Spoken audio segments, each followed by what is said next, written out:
শয়তানের সাথে দুশ্মনী করে রহমানকে বন্ধু ভেবে ফেরেশতাদের সাথে জান্নাতের বাগানে অপেক্ষা করার সুযোগ পেলাম, সেটাকে কাজে লাগাতে পারলাম। এজন্য মুক্ত কণ্ঠে কৃতজ্ঞতা স্বীকার করে বলি আলহামদুলিল্লাহ। প্রশংসার একমাত্র মালিক হলো আল্লাহ। তিনি ছিলেন, তিনি আছেন, তিনি থাকবেন। আমরা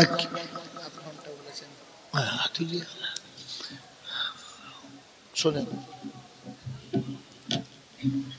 দুটো শেষ হবে।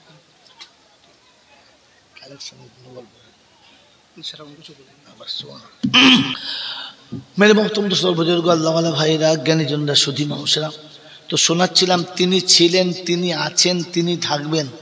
আমরা কেউ ছিলাম না আর আমরা কেউ থাকবো না। আপনি তো সমাজ নেই আর না।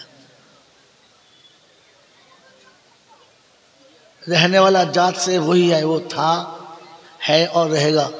हम सब इससे पहले कोई नहीं थे और बाद में कोई नहीं भी रहेंगे।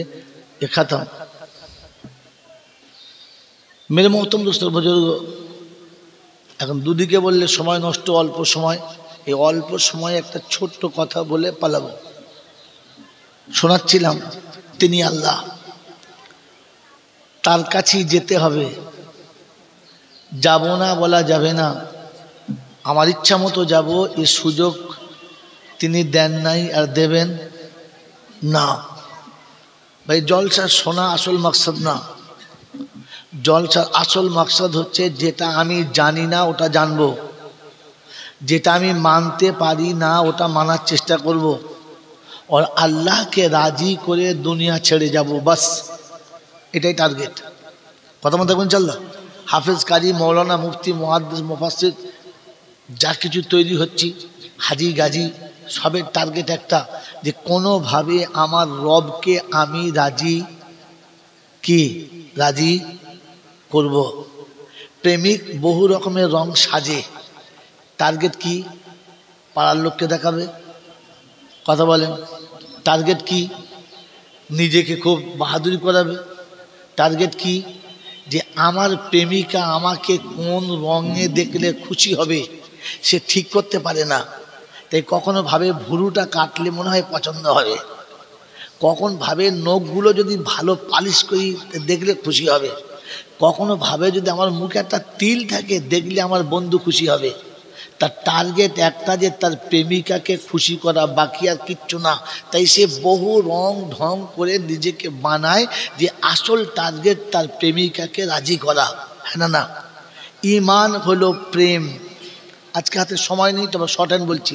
ঈমান হলো প্রেম, আর মুমিন হলো প্রেমিক, রব হলো তার আসল প্রেমিকা।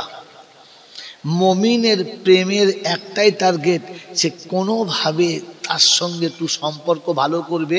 তাই কখনো হাজি হয়ে, কখনো মৌলবি হয়ে, কখনো কারি হয়ে, কখনো মুফতি হয়ে, কখনো বড় দাড়ি রেখে, আর কখনো মাথায় পাগড়ি বেঁধে সে একটা সাজে দেখাতে চাচ্ছে যে রব তুই কোন আলোতে খুশি বল, আমি তেমন সাজবো। এর একটাই টার্গেট। সেজন্য মেরে মোহতরম দোস্তর বুজুর্গ আল্লাহওয়ালা ভাইরা, জ্ঞানীজনরা, সুধী মানুষেরা, বাস এর উপরে দুটো কথা শোনাচ্ছিলাম। তার কাছেই যেতে হবে, যাব না বলা যাবে না। আর আমার ইচ্ছা মতো যাবে, ইচ্ছা চলবে, জোরে বলেন চলবে না। মেরে মোহতরম দোস্তর বুজুর্গ, তার কাছে যাওয়ার পরে লাঠি বল, পাটি বল, বিদ্যে বল, বুদ্ধি বল, অর্থ বল, জনবল, মনোবল, কবর বলছে গোসল করে হাত পা ধুয়ে শুবি চল, ওসব ছাড়, ওখানে চল, ওখানে গেলে বুঝতে পারবি সব বেকল। অর্থের গরম, ডিগ্রির গরম, রূপের গরম, যৌবনের গরম, বাপের গরম, বেটার গরম, লাঠির গরম, পাটির গরম, নেতার গরম, নীতির গরম, দিল্লিতে দাদার গরম, কলকাতায় এলে দিদির গরম, বাঁশতলায় গেলে ফুল নরম। এই সব গরমকে যিনি নরম করতে পারেন তিনি কে? জোরে বলেন আল্লাহ। তার দরবারে কানা খোঁড়া, সাদা কালো, দেশি বিদেশি, আমাদের ওদের, এ দলের ও দলের, হাফেজ সাহেব, মৌল সাহেব, পীর সাহেব, ফকির সাহেব, ডাক্তার, মাস্টার, শিক্ষিত, মূর্খ, ধনী, গরিব, চাষা, ভূষক, কানা, কুঁজো, অচল, সচল, দুর্বল, সবল, মূল্যে সব একদল। হানাফি, শাফি, মালিকি, হাম্বলি, কাদরিয়া, চিস্তিয়া, মুজাদ্দেদিয়া, নকশবন্দিয়া, দেওবন্দ, ফুরফুরা, তবলিগ, হেজবুল্লাহ, আজানগাছি, হাক্কানি, কাদিয়ানি, তালতলা, নারকলডাঙ্গা, পাথরচাবড়ি, পিয়ারডাঙ্গা, মরে গেলি কবরডাঙ্গা, ক্লিয়ার। হিন্দু, মুসলমান, জৈন, খ্রিস্টান, বেঈমান, নাফরমান মরলে সমান সমান, তখন একটা নাম লাশ। আর ফেরেশতারা বলে যখন যাচ্ছিস তখন যা, কারণ আগে দেখে দিয়ে এসছে কাঁচা বাঁশ, যদি আমল থাকে তো যাস, আর না হলে যাবার সময় দেখে যাস, আগে বাঁশ পরে লাশ। এই ক্ষমতার যিনি একাই মালিক তিনি কে? যদি বলেন আল্লাহ। তিনি আমাদেরকে দুনিয়াতে এনেছেন না আমরা এসেছি? তিনি এনেছেন না আমরা এসেছি? এনেছেন, আমরা আসি নাই। তার মানে আসার সময় আমার ইচ্ছার কোনো দাম ছিল না। এই দুনিয়া ছেড়ে যাবার সময় আমি যাব না, সে নিয়ে যাবে। জোরে বলেন নিয়ে যাবে। তো সে যখন, ঠিক আছে ঠিক আছে, কি হলো, আর জোরে হবে, আরো জোরে হবে, আপনি এটাই হবে, বসুন আপনি কি বলেন জি। তো তিনি আনার সময় এনেছেন, আমি আসি নাই। আর যাবার সময় আমি যাব না, তিনি নিয়ে যাবেন। তো এসেছি তার ইচ্ছায়, যাব তার ইচ্ছায়। এই দুদিকে আমার ইচ্ছাকে আউট করে তিনি কি বুঝাতে চাইছিলেন? যে তোর ইচ্ছার দাম ছিল না, তোর ইচ্ছার দাম থাকবে না। যদি আমার ইচ্ছায় কিছু করিস তাহলে কিছু পাবি, নিজের ইচ্ছায় করলে কিচ্ছু পাবি। জোরে বলেন। আমি যে দাড়ি দেখেছি নিজের ইচ্ছায় না আল্লাহর ইচ্ছায়? ভেবে বলবেন, ফট করে উত্তর দেবেন না। আমি যে জলসা এসেছি নিজের ইচ্ছায় না আল্লাহর ইচ্ছায়? বলেন, আমি যে মুসলমানের ছেলে 5 ওয়াক্তের নামাজ পড়ি নিজের ইচ্ছায় না আল্লাহর ইচ্ছায়? জোরে বলেন, কার ইচ্ছায়? কার ইচ্ছায়? এটা যে বললেন ভেবে বললেন না উদুম কোম্পানির মতো শুনে বললেন? ছি ছি ছি, আপনি জান্নাতের বাগানে বসে আছেন, ফেরেশতাদের সাথে বসে আছেন, আল্লাহ পাকের রহমতের ছত্র ছায়াতে বসে আছেন, রাসূলের মেহমানখানায় বসে মিথ্যা কথা। নামাজ আপনি আল্লাহর ইচ্ছা পড়েন? আল্লাহর ইচ্ছায় যদি নামাজ হতো, তার ইচ্ছা কি বলেন? একজন হাত তুলে বলেন যে আমি জানি তার ইচ্ছা কি। মাই চ্যালেঞ্জ, ইনশাআল্লাহ আজকের জলসার যতগুলো টাকা এরা দেবে তার দিয়ে দেবো। বলেন। ঘোড়ার ডিম, ওটাও জানেন না, আর এরপরে এমন ভাবনার মনে যেন সব উনি জানে আর কেউ জানে না। বলেন আল্লাহর ইচ্ছা কি? ইচ্ছাটাই আমি জানি না, এরপরে বলি যে আমার ইচ্ছা, আল্লাহর ইচ্ছা করছি। আল্লাহর ইচ্ছা ছিল আমার নামটা শুনলে চাষে, চাকরি, ব্যবসায়, বাণিজ্য, কলে, কারখানায়, অফিসে, আদালতে, ঘরে, বাইরে, সুস্থ অসুস্থ যে হালাতে আছো, ওখানে হালাত ছেড়ে ছুটে আমার কাছে এসো। এটা আমার ইচ্ছা, এটা রবের ইচ্ছা। আপনার আমার ইচ্ছা কি? সুস্থ হলে যাব, মন গেলে যাব, ভালো হলে যাব, যখন খুশি তখন যাব, এখন যাই না, খানিক পরে যাব। হ্যাঁ না বলেন? সারা জীবন যে ইবাদত করেছেন নিজের ইচ্ছায় ঘোড়ার ডিম পাবেন, ঘোড়ার ডিম পাবেন। কোনো মৌলবি কাটতে পারলে বাকি জীবন তার ঘরে গোয়ালির গরু চড়াবো। সে যদি দয়া করে কিছু দেয় ওটা আলাদা কথা, পাওনাদার হিসেবে আপনি কিচ্ছু পেতে পারেন না।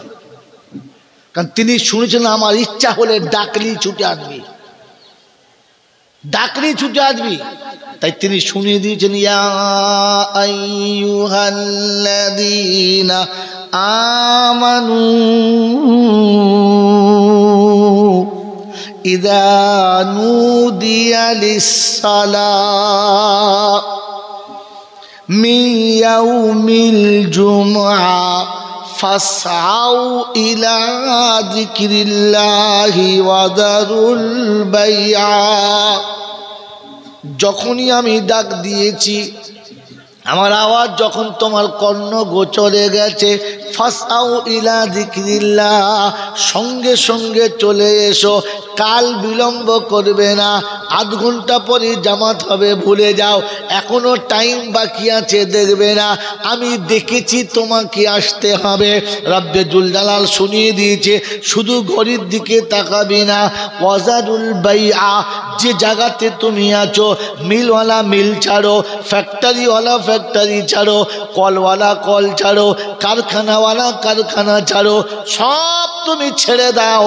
ওখানে রেখে আমার দিকে মুখটা ঘুরিয়ে নাও, তবে বুঝবো তুমি আমার ইচ্ছাতে নামাজ পড়ো। বিবি ধমক দিলে ফজরের নামাজ হবে না, ছেলে কাঁদলে আর জোহরের নামাজ হবে না, বান্ধবী চোখ মারলে আসর মাগরিব থাকবে না। থাকবে? কথা বলে না। পাক্কা নামাজি দেশের লোক নামাজি ছাড়া বলে না। নতুন বিয়াই এসে বলেছে, বিয়াই আমার সঙ্গে নাস্তা করতে হবে, তোমাকে যাওয়া যাবে না।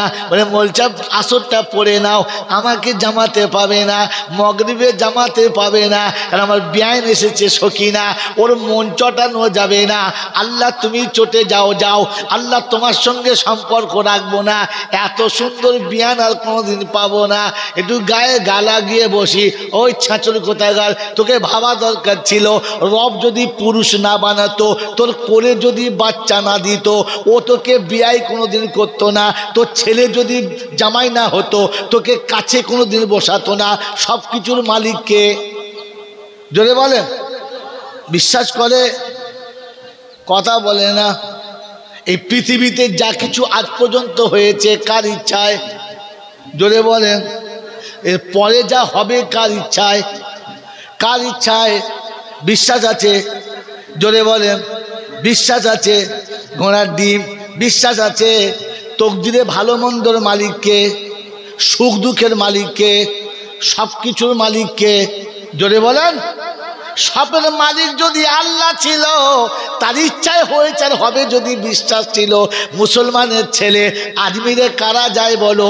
গরু যায় না, কুত্তায় যায়। পাথর চাবড়িতে কারা যায় বলো? বড় বড় কবরডাঙ্গায় কারা যায় বলো? তোমার তো ভাবা দরকার ছিল, সব আল্লাহ যা করবে তাই হবে, তার ইচ্ছা না হলে হবে না। তুমি কি করে ইমানটা নষ্ট করলে বলো?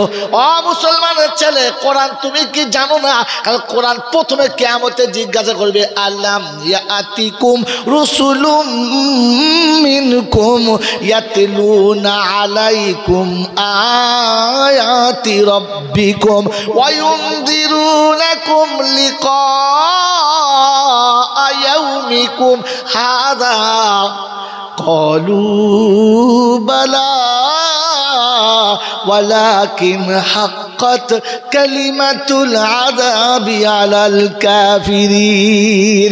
رب জুল জালাল শুনিয়েছে, বিশ্ববাসী শুনে রাখো, সেদিন জাহান্নামের দরবার প্রথম জিজ্ঞাসা করবে, তোমাদের কাছে কোনো রসুল যায় নাই? কোরআন কি তোমাদের কাছে শোনায় নাই? বলে শুনিয়েছিল মৌলানা, কিন্তু আমরা মনে মনে করতাম যা বলছে বলুক, আমরা কি কম বুঝি, আমরা কি লেখাপড়া জানি না। বলে এখন কি হবে বল? বলে চল তবে তওবা করবো একসঙ্গে, চল। কোরআন কাছে ফাতারাফু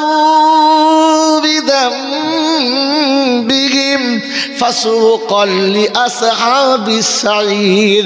বান্দা তওবা করতে তৈরি হবে, আর ফেরেশতারা টুটি ধরে বিড়ালের বাচ্চার মতো তিনি জাহান্নামে ফেলবার বলবে, ওকে ফেল, তওবার গুড় সিন্ধু ফেল, আজ তওবা কবুল হবে না। বাবাজিরা, সোনারা, লালেরা, জ্ঞানীজনেরা, সুধী মানুষেরা, সারা জীবন যা করছে নিজের ইচ্ছায়। কার ইচ্ছায়? জোরে বলে। আর নিজের ইচ্ছায় আমল করলে কোনো বদলা পাবেন না। আল্লাহ দেয় আলাদা কথা।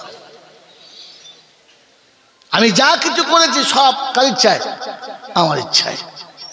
একটু আমার ইচ্ছাটা পাল্টাবার চেষ্টা করি, করবেন ইনশাল্লাহ? জোরে বলেন, করবেন ইনশাল্লাহ? শুধু ইচ্ছা পাল্টালে হবে না, এখানে ইমানদার শর্ত, দিন শর্ত। কি শর্ত? দিন শর্ত। আর আরবির কায়দা হলো ইজা ফাতা শর্ত ফাতাল মশরুত।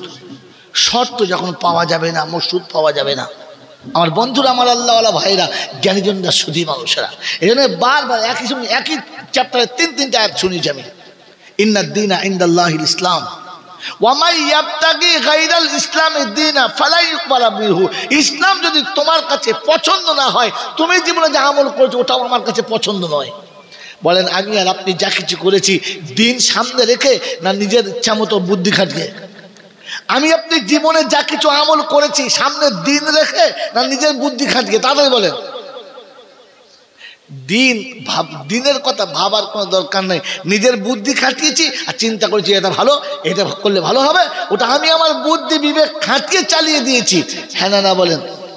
বলেন আমি আর আপনি দিন ভালোবাসি, ইসলাম ভালোবাসি? কথা বলেন ভাই। একবার চুপ করে গেলেন কেন? একটু আগে তো আপনাদের আওয়াজ কত সুন্দর বার হচ্ছিল, এই আওয়াজটা একবার বার করেন না যে আমি আপনি দিন ভালোবাসি।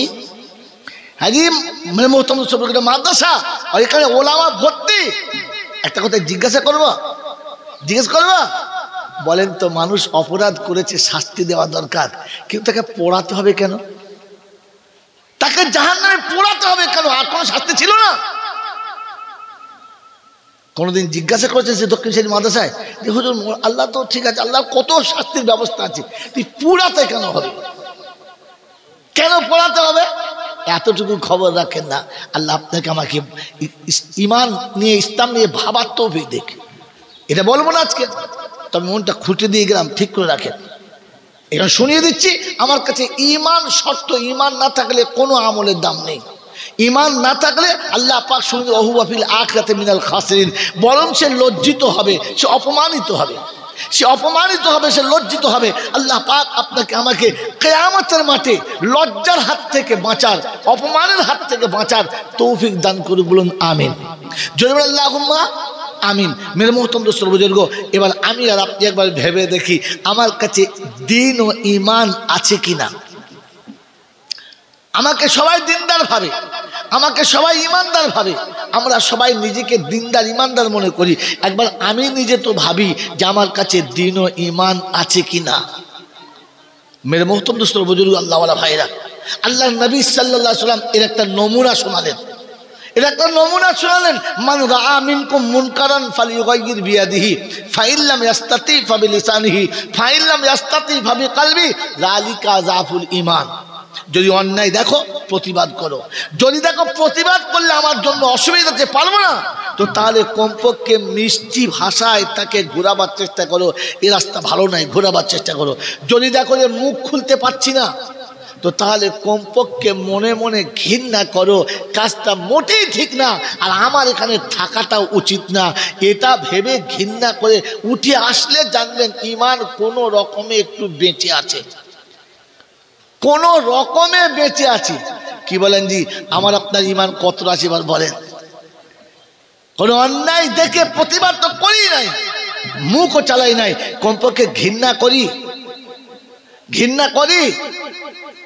আমার ইমান আছে কিনা খুঁজে দেখেন। আপনার আমার কাছে ইমান আছে কিনা আমি খুঁজে দেখি, কাউকে খুঁজতে হবে না। আমার বন্ধুরা, আমার আল্লাহওয়ালা ভাইরা,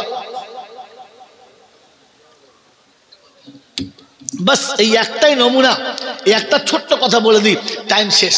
বলেন যে আপনার আমার কাছে খোঁজা দরকার ছিল আমার ভেতরে ইমান আছে কিনা।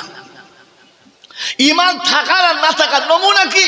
মেরে মোহতরম দোস্ত বুজুর্গ, ভালো কাজ করার পরে মনটা যদি ভরে যায় তাহলে বুঝবেন ইমান এখনো বাকি আছে। অন্যায় কাজ সামনে এলে যদি ভেতর থেকে আমার বিবেক আমাকে বাধা দেয় তাহলে বুঝবেন ইমান বাকি আছে। ভালো কাজ করে যদি আপনার লজ্জা লাগে, ভালো কাজ করে যদি আপনার কষ্ট হয়, আর অন্যায় কাজ করে যদি মনটা খুশি হয়, তাহলে কি বুঝবেন ইমান সলিড আছে। জোরে বলেন, কি বলে? সলিড আছে। কি আছে? আছে বলে বুঝতে পারা গেল। জোরে বলেন না। বুঝতে পারা গেল একজন বাপ তার সন্তানকে জন্ম দেওয়ার পরে নিজের মুখের গ্রাস কেটে তিল তিল করে খাইয়ে বড় করেছে, সারা জীবন রিক্সা চালিয়েছে, সারা জীবন ঠেলা ঠেলেছে, সারা জীবন মেহনতের মানে শেষ প্রান্ত পর্যন্ত চলে গেছে, রাত আর দিন দুটো সমান করেছে, আর এখান থেকে পয়সা তুলে ছেলেকে মানুষ করছে। ছেলে MBBS করেছে, FRCS করেছে, ছেলে বিখ্যাত ডক্টরেট হয়েছে। যেদিন ডক্টরেটের সার্টিফিকেট নিয়ে দেশে ফিরেছে, ওই রিস্কাওয়ালা বাপটা মোড়ের মাথায় বসে বুকে হাত বুলুছে আর বলছে, দে আজকে কড়া করে একটা চা দে। বলছে, কি ব্যাপার চাচা, আপনি তো লাল চা ছাড়া খান না, আজকে কি ব্যাপার? বলে, শোন, সারা জীবন লাল চা খেয়েছি, একটা ভালো কাজ করেছি। বলে, কি? বলে, ছেলেটাকে মানুষের মতো মানুষ করেছি। বলে, কিরকম? বলে, পেচ্ছাপ করলে 1.5 ফুট গর্ত হবে, আর সকালে দাঁড়িয়ে থাকলে আমার ছেলেটাকে বৌমা মনে হবে। এটা আপনি খুশি তো? তাহলে আপনি বেঈমানের হেডলাইন আপনার নাম। আপনি জেনে বুঝে আপনার ছেলেকে নবীর দুশমন বানিয়েছেন, ইসলাম থেকে দূরে রেখেছেন। আপনার ছেলেকে পৃথিবীর সবার সঙ্গে পরিচয় করেছেন। যে খোদা আপনার ছেলেকে, যে খোদা আপনার ছেলেকে, যে খোদা আপনার ছেলেকে এই পৃথিবীর এত ডিগ্রি দিয়েছে, আপনি তো সেই খোদার সঙ্গে আপনার ছেলের হয়ে গেছে তো ছেড়ে দেবো।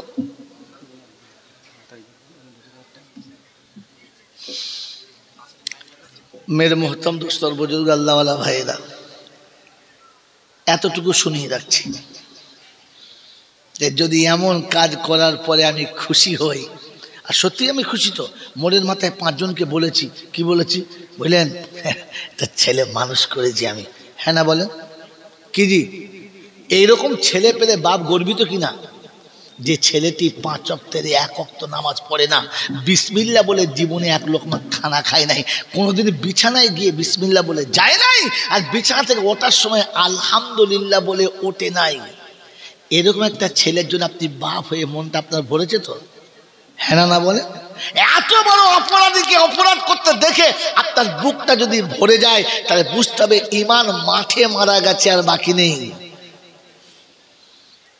মনে থাকবেন ইনশাআল্লাহ? বলেন, আপনি ভালো কাজে খুশি? বলেন, দক্ষিণ সারি মাদ্রাসার সঙ্গে আপনার সম্পর্ক ভালো, আপনি শামসুল সাহেবের কবরে চলে গেছে, আল্লাহ তার জান্নাতবাসী করুক, তার সঙ্গে গোলায় গোলায় পীড়িত, তার ছেলেদেরকে কলিজার টুকরো সন্তান মতো ভালোবাসেন, এটা আমি খারাপ বলবো না, ভালো কাজ। কিন্তু কোনোদিন যদি আপনার ওই শামসুল সাহেবের ছেলে বলে, চাচা আপনাকে আব্বার মতো সম্মান করি, আর তো আব্বা নেই, আপনাকে আব্বা বলে মনে করি, তো মেহরবানি করে আপনার এই জামাটা খুলে, এরকম একটা জামা আমার বাপের আছে, আপনি পরেন। বলেন, এই জামাটা পরা ভালো না খারাপ? জোরে বলেন, ভালো না খারাপ? কথা বলেন এরা, এই জামাটা পরা ভালো না খারাপ? বলেন। এখানে বোবা হবেন না, কিয়ামতে বোবা হয়ে উঠতে হবে। কোনো শালা আপনার মুখ খোলাতে পারবে না, কোনো বান্দা আপনাকে মুখ খোলাতে পারবে না এখানে চুপ করে বসে থাকলে। এই দালাইল আমার কাছে রেখে তবে এসেছে, এমনি বলি নাই। এই জন্য মুখ খোলার চেষ্টা করেন। এরকম জামা পরার, এরকম মাথায় পাগড়ি দেওয়া, এরকম রুমাল মাথায় দেওয়া, এটা ভালো না খারাপ? যদি বলেন। কিন্তু আপনাকে যদি এরকম একটা জামার পরিয়ে দেন, রুমাল মাথায় দিয়ে দেন, আপনি পরে খুশি না নারাজ? বাচ্চা কথা বলবেন, একদম বুড়ো কথা বলতে বলেন। বলেন, আপনি খুশি না নারাজ? আপনি বাজারে বেরোলে আপনার মাথা উঁচু হবে না, লজ্জায় মাথা নিচু হবে? আপনি খুশি? আপনি পরেছেন জামাটা ঠিক, কিন্তু এই জামাটা পরে আপনি গর্বিত নয়, বরং লজ্জিত। বন্ধু বান্ধবীর সামনে আপনি যেতে পারবেন না, বাড়িতে এই জামা পরে ঢুকতে পারবেন না, আর যদি ঢুকে পড়েন তো লজ্জায় ছুটে আড়াল হবে, জামাটা করার চেষ্টা করবেন। আপনি খুশি না নারাজ? এইরকম পোশাক পরে যদি আপনার লজ্জা লাগে, তো তাহলে বুঝতে হবে আপনি মুনাফিকের খালাতো ভাই, আর ছাড়া কিচ্ছু নাই। কারণ এখন আপনার এই সুন্নতি পোশাকটা পরতে লজ্জা লাগে। এখানে এরকম কেউ নাই, আছে? যদি মানে আছে? আপনার যারা বসে আছে, বিয়ের দিনে কি পরে গিয়েছিলেন? শর্ট প্যান্ট পরে আর গেঞ্জি গায়ে দিয়ে? এই কি পরে গিয়েছিলেন? এক মিনিট, কি পরে গিয়েছিলেন? তখন তো মাথায় পাগড়ি বেশ জুত করে বেঁধেছেন, আর পাঞ্জাবি আর পায়জামা পরে বাবু হয়ে গেছেন। হ্যাঁ না বলেন? যদি বলেন হ্যাঁ না। এই পোশাকটা পরে যখন গিয়েছিলেন, আপনার লজ্জা লেগেছিল না ভালো লেগেছিল? যদি বলেন। ভালো লেগেছিল। কিন্তু 3 দিন বাদে যখন আপনি শ্বশুর বাড়ি বেড়াতে গিয়েছিলেন, ওই পোশাক ছিল? তার মানে আপনি চিটিংবাজ। ওই চিটিংবাজি করে ওটা পরে মেয়েটাকে ঝেড়ে নিয়েছেন, আর পরের দিনে গিয়ে বলেছেন, আমি আসলে বিষাক্ত মাল এবার দেখলে। এরকম চিটিংবাজি করে ইমানদারি দেখাচ্ছেন, আল্লাহ আপনাকে আমাকে ভাবার তৌফিক দিক, বলুন আমিন। আর কোরআন শুনেছে ঈমান নিয়ে মুসলমান হয়ে দেখা দিন, আমি মুসলমান করে পাঠিয়েছি, মুসলমান চাচ্ছি, আল্লাহ আপনাকে ঈমান নিয়ে মুসলমান হয়ে কবরে যাবার তৌফিক দান করুক, বলুন আমিন। ওয়া আখিরু দাওয়ানা আনিল হামদুলিল্লাহি রাব্বিল আলামিন। শ্রোতা বন্ধুদের উদ্দেশ্যে